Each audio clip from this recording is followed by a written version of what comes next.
etxeko pasarte batetik, gertaera dramatiko batetik, baina hori da abia puntua, ez? Gero azkenean diskoak eta horregatik izenburu hori, zazpi, gehiago da transizio garaiari buruzko hausnarketa bat, eta hausnarketa hori dator jakin minetik, ez? Gertaerari abia puntutzat hartuta, garai oso bat ikantatzen dugu, ez?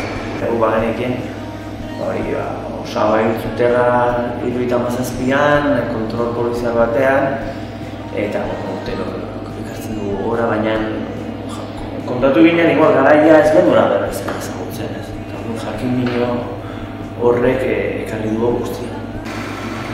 Bueno, nik uste gure kantukera da dana, eta gure komposizio maila hori dela, ez? Beste diskoetan ere kantuak oso zentzioa dira, komposizioa aldetik.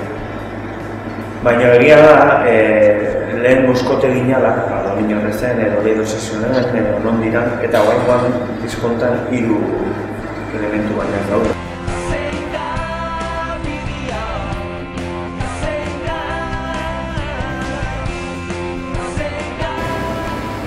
Artistikoki elementu gutxiago daude.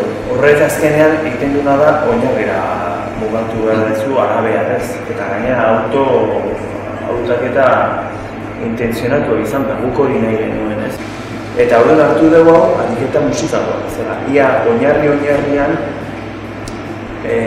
lan eginik, ia disko duin eta zentzuzko bat egiteko kapazagaren, ez? Eta horregatik nik uste artistikoki beste diskoekin konparatuz, akaso igual, askoz oinarrezkoagoa da instrumentazio horretik, baina gero, akaso grabatu dugun moduagatik, edo igual ere rock testuretara gerturatu nahi izan dugulako, nik uste kantu batzuetan energia asko dago. Egia, letrak, nahiko simple oso ilaria, baina nik esan duke destilazio lan bat dagoela, Zuk horreli buruzkan edo kantuan topatzen duzun letraren atzean beste saiakera handigo bat dago, ez? Igual egia da daukatela punto nahi bat momentu batzuetan, eta gaia serioa da, eta momentu batzuetan gogorra, baina nik uste. Askotan modu sinpleenean esatea ere lan handia eskatzen du.